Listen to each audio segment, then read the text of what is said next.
Hi friends, welcome to my class. Today we are going to start macro chapter 3, that is the determination of income and employment. We are starting from the first unit, concept of aggregate demand and aggregate supply.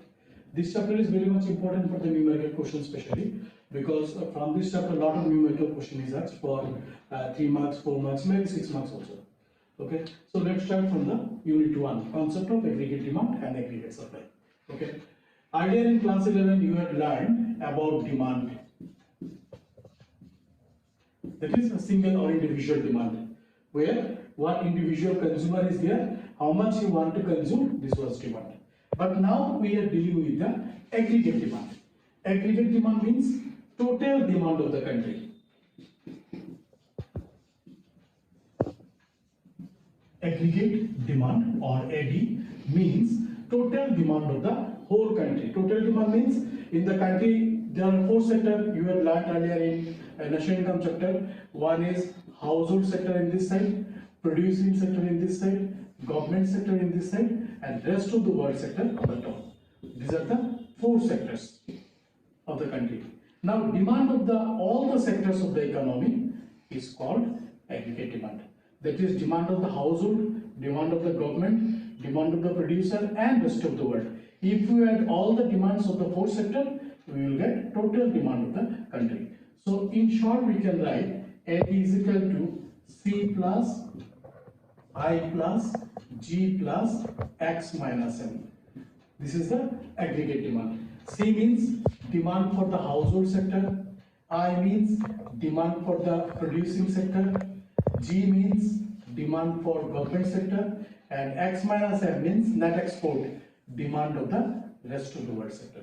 So by adding all the demand of the country, we get aggregate demand of the country. This is about aggregate demand. Now, shape of the aggregate demand curve. General demand curve you learned earlier, it is downward sloping. This is the demand curve. Okay, downward sloping why for? Because there is inverse relation between price of a good and its demand. We learned earlier in law of demand. So demand curve is downward sloping. When price increases, our demand decreases, or when price decreases, our demand increases. This is normal demand curve. But in case of aggregate demand, here the demand curve is upward sloping, like that. Aggregate demand. Here we are measuring income.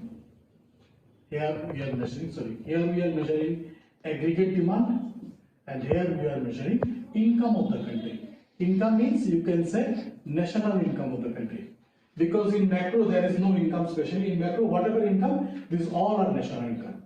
So where national income of the country increases, our aggregate demand level also increases. Because aggregate demand mainly depends on the national income of the country.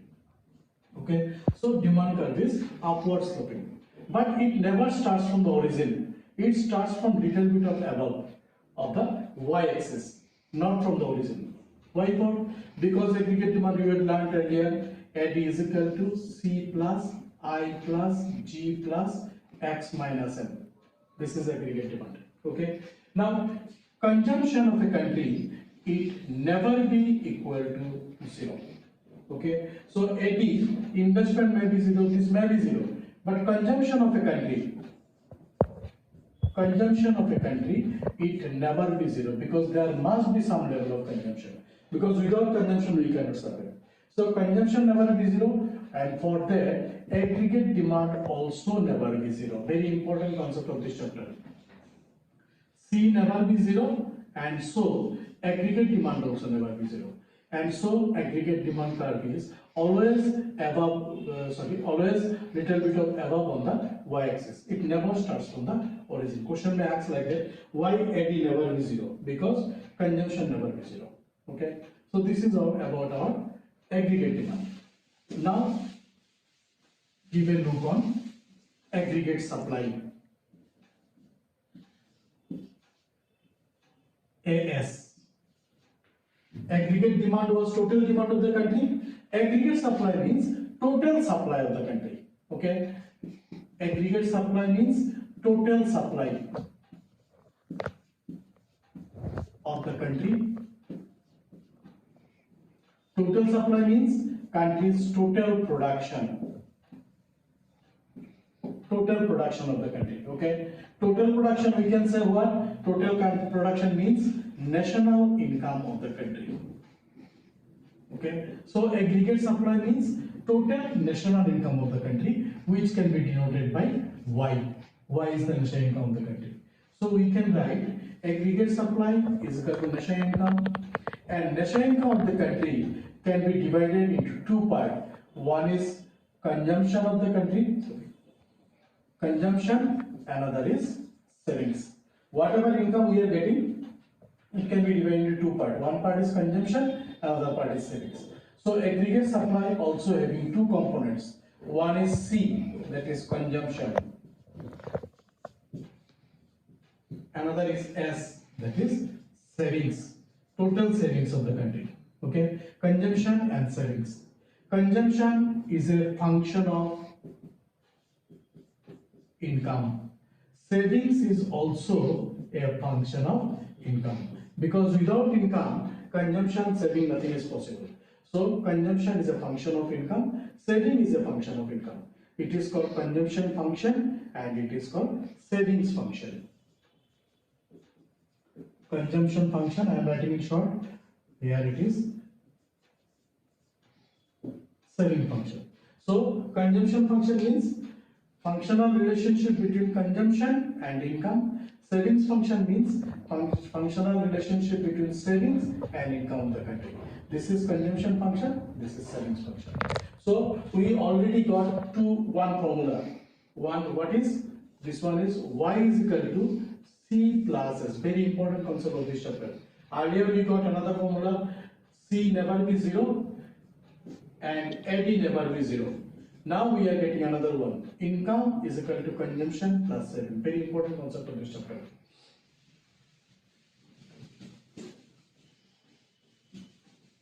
Next topic of this chapter, of this unit, that is propensity to consume.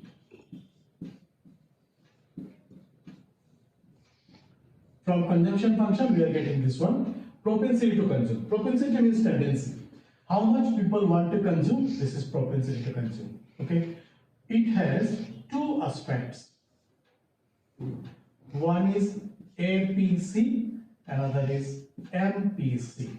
APC stands for average propensity to consume, and this stands for marginal propensity to consume. Okay, FPC and MPC. It has two aspects, FPC and MPC. FPC means the ratio between consumption and income is called FPC. Average propensity to save. So consume means out of our income, how much we are consuming. If we find the average between this, you will get average propensity to consume. Marginal propensity to consume means change in consumption and change in income. Ratio between these two is marginal propensity to consume. Change means suppose our income rises. So what happens? Our consumption also may rise. So between the change in consumption income, we get MPC. So MPC is nothing but when our income increases, our consumption also increases. When our income falls, consumption also will fall. So ratio between the change, we will get MPC. So this is propensity to consume. Same way we have propensity to save, means tendency of saving. When we earn, a part we spend in consumption, another part we save. So how much we are saving, this is propensity to save. It has also two aspects. One is APS, another is same way MPS. APS means average propensity to save. MPS means marginal propensity to save. Okay, average propensity to save means out of income how much we are savings, its ratio is APS. Ratio between the savings and income is APS, and ratio between the change in savings and change in income is MPS. Means what? When our income increases, consumption also increases. Side by side, our savings also will increase. So the ratio between the increase in the savings and increase in the consumption, so income, is called marginal propensity to save. So we are getting four terms here. NPC, ratio between change in consumption and income. FPS, ratio between savings and income. MPC, ratio between change in consumption and change in income. MPS, ratio between change in savings and change in income. So this is propensity to consume and propensity to save. Now we have to establish the relation between them.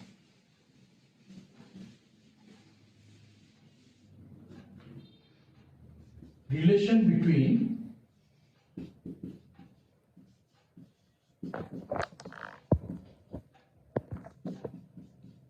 NPC and FPS. We have to establish the relation between them. What is the relation? Relation is sum of NPC and FPS is always 1. Sum of NPC and FPS always 1. We have to prove it. Question is asked to prove prove that sum of these two is 1. How to prove? We know earlier income is equal to consumption plus savings. We shown in the earlier topic. Income is the sum of consumption and savings. Now what to do? Now divide both sides by income. C plus S by Y. Dividing both sides by Y. Now what do we get? Y cancel, it is 1, and split it out. C by Y, S by Y. What we get? C by Y we learned earlier. What is it? It is average propensity to consume, and S by Y is average propensity to save. So we get FPC and FPS is equal to 1. Or we can write also elaborately, FPC is equal to 1 minus FPS by changing the side. FPS is equal to 1 minus FPC. So we established the relation between FPC and FPS, and it is totally based on this basic concept. Income is equal to consumption plus saving. It is required in everywhere. Same way, we can establish the relationship between MPC and MPS. Here also same output, MPC plus MPS is 1. Same, just like as FPC and MPS, it was also in 1. MPC and MPS also 1. How to prove? Same way. We start from income is equal to consumption plus savings. Now, if income changes, consumption also will change, savings also will be changed in general. With the rise in the income, our consumption also will rise, saving also will rise. So we can write like that: delta Y is equal to delta C plus delta S. Now, divide both sides by delta Y. Delta C, delta S, delta Y. What we get? Here by cancelling we get 1. Here same way split it. Del C by delta Y, del S by delta Y. 1. Delta C by delta Y, MPC marginal propensity to consume. This is marginal propensity to save. So we establish the relation MPC plus MPS is equal to 1. Okay. Based on that, these two relation, numerical question is also asked. One is MPC plus MPS 1, another is MPC plus MPS is equal to 1. Very important relation of this chapter. Next topic of this unit,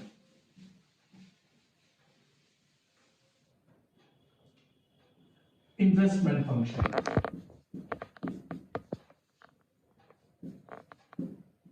Investment. Investment means how much money is included or invested in the business or at any matter. It may be by using machine, it may be by technology or any other. Means whatever money or ingredients is used in the production, this is investment. Now investment function.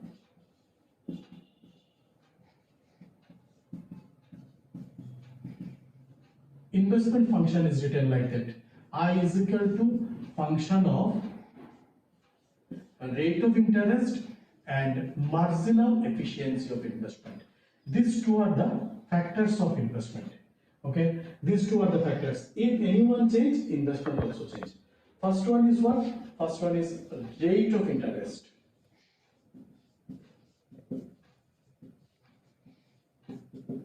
Rate of interest. Rate of interest in the sense, what is the rate of interest if you take money? Okay, means the lending rate of money. This is rate of interest. It is also related with the investment. How related? Rate of interest is generally inversely related with the investment.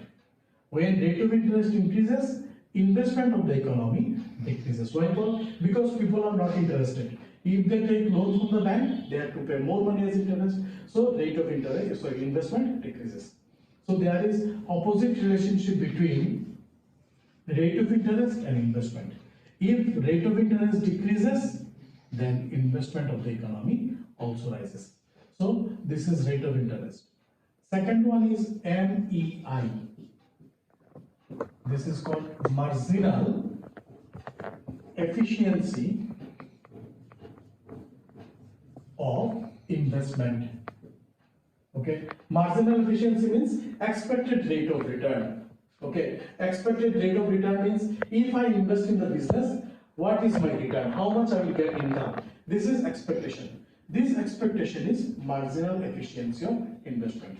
It is directly related with the investment.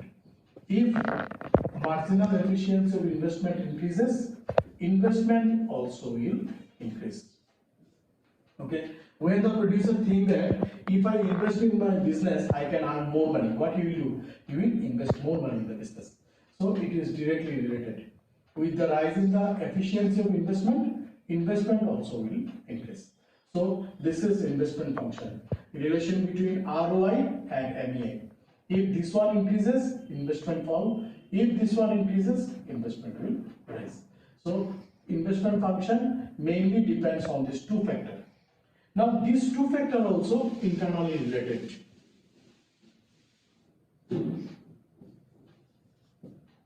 Relation between marginal efficiency of investment and rate of interest. Okay, for this we have to draw the figure. This is the marginal efficiency curve. Marginal efficiency of investment curve. Here we are measuring rate of interest. Here we are measuring investment. Okay. Now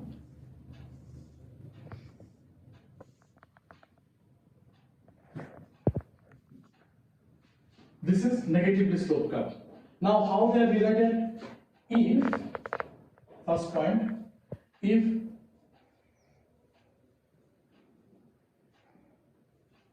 rate of interest is more than marginal efficiency of investment. If the producer found that rate of interest is more compared to marginal efficiency of investment, then what happens? Investment will fall because rate of interest is more.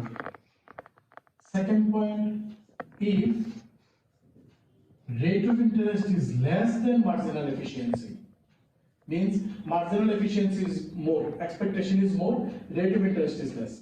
That time what happens? Investment of the economy will rise. Third point, if both are equal, no change.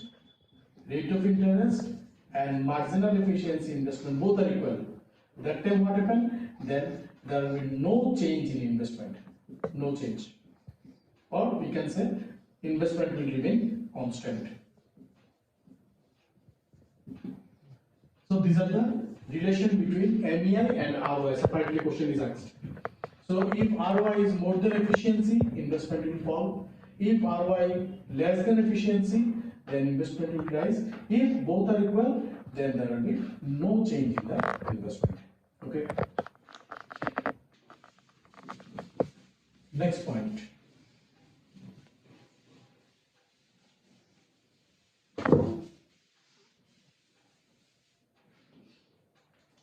Properties of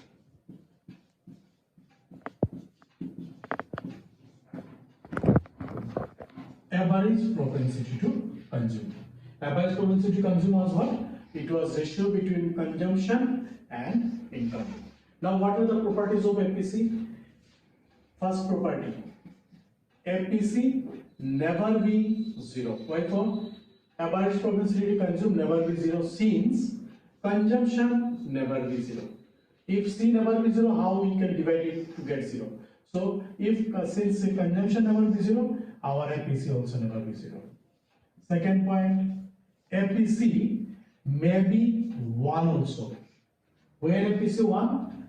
When consumption and income are equal. Okay. Suppose a person is earning 100 rupees and spending also 100 rupees. So if we divide 100 by 100, answer will be what? 1. So FPC is equal to 1 when consumption and income is equal. FPC may be less than 1 also. When less than 1? When our consumption is less than income. Okay. Suppose I am earning 100 rupees and spending 90 rupees. That time my consumption is less. That time FPC will be less than 1. But FPC never be more than 1. Why for? Because consumption never be more than income. Whatever we are earning, we cannot spend more than income. So consumption never be income. So FPC of a country also never be more than income. So these are the properties of FPC. 4 properties are there.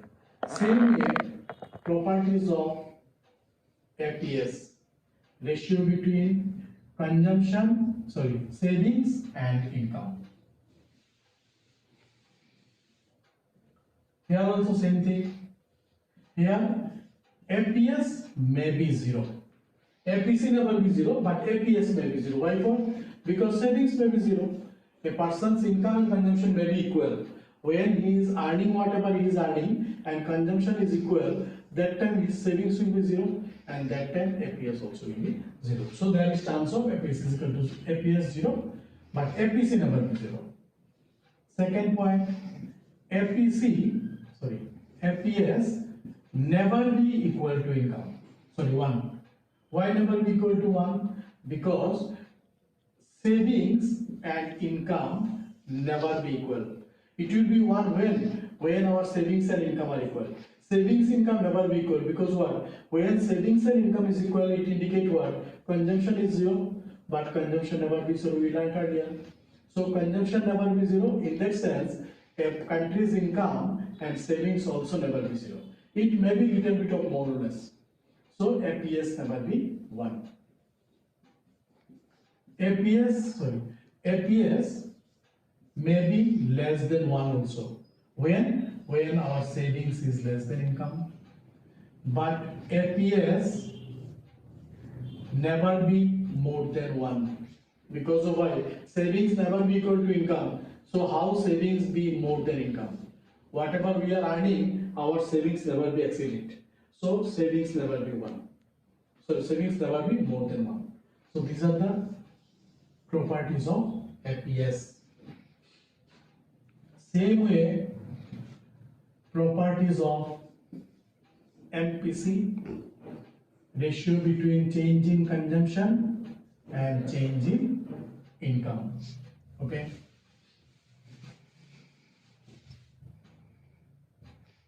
MPC lies between 0 to 1. Below MPC, minimum below may be 0, maximum below 1. But it never exceeds the limit. Minimum 0, maximum 1. This is the first properties of MPC. So when MPC equal to 0, MPC is equal to 0 when delta C is equal to 0. change in consumption is 0. We learned earlier C never be 0, but delta C may be 0. How delta C may be 0? C never be 0 means what? Our consumption never be 0.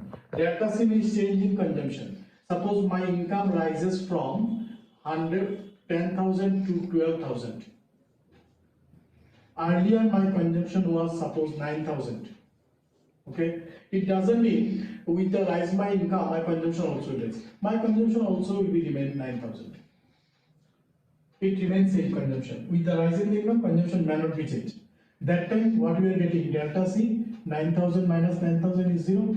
So delta C may be 0, but C never be 0. Okay, so MPC is equal to 0 when delta C is equal to 0. It means what? Whatever is earned by the person, whatever the increase in the income of the person is equal to his savings. Means the extra income, whatever he is getting, the whole income he is saved, nothing is consumed. NPC equal to 1. When it is 1? When whatever income increased, the whole income is consumed. Nothing is saved.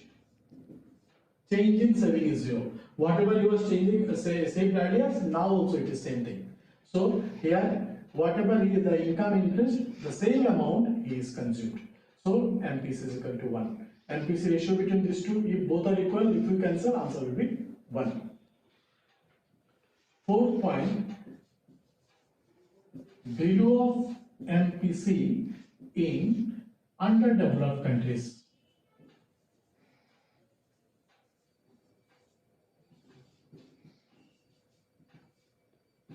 Are more than developed countries.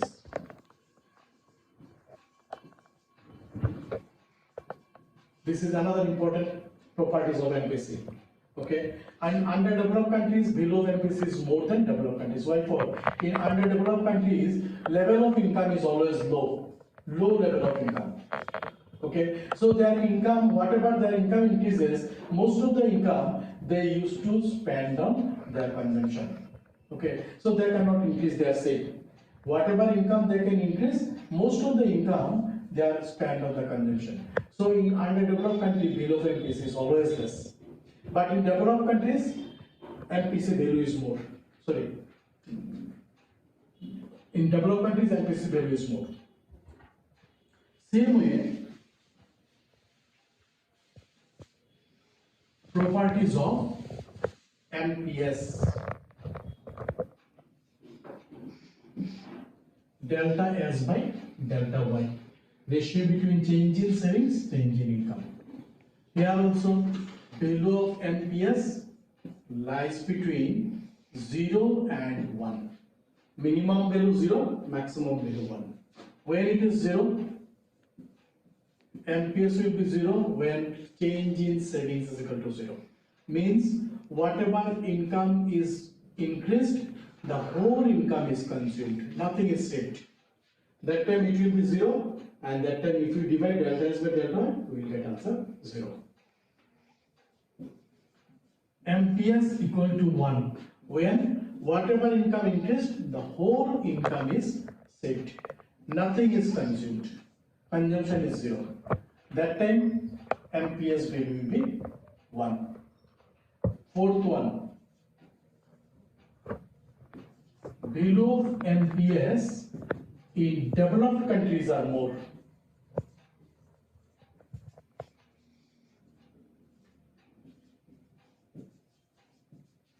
Okay, why for?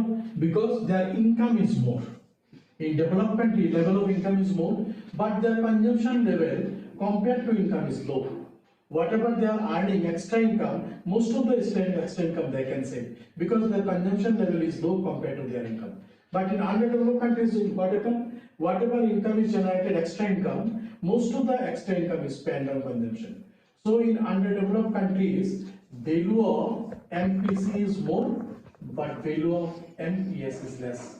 This thing found in underdeveloped countries. But in case of developed countries, what happened? Value of NPC is less. Their consumption tendency is less, but their savings tendency is more. This thing found in developed countries.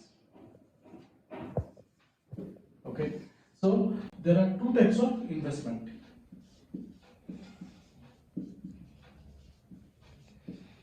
Two types of investment are there. One is autonomous, another is induced.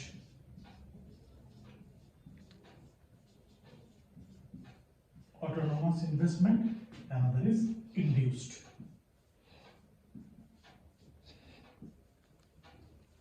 Okay, autonomous means those investment which is made on the welfare motive,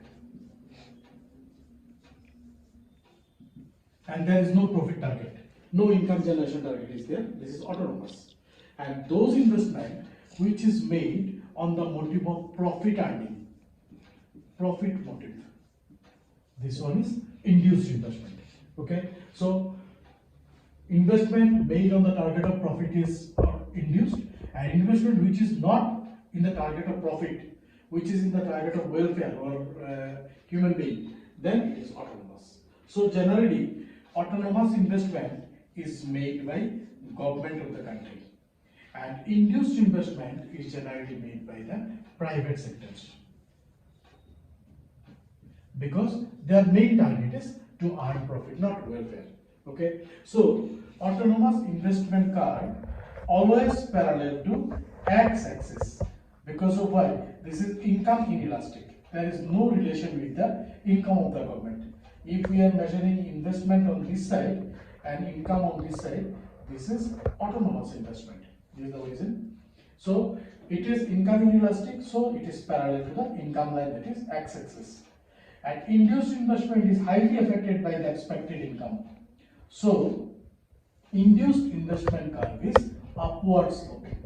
Here we are measuring income, and here we are measuring y-axis investment. So what happens when there is more expectation of income, there is more investment. So with the rise in the income, investment also will rise. So induced investment affected by the income, but autonomous investment is affected by the welfare, not with the income. Okay. Suppose for example, government investment. Suppose when government construct any road, construction of road by government. Here there is no target of profit. Main target is welfare of the people. But induced investment, suppose a private company invest in a industry made by a private company. This is induced investment because their target is profit, not welfare. Okay, so that's about all.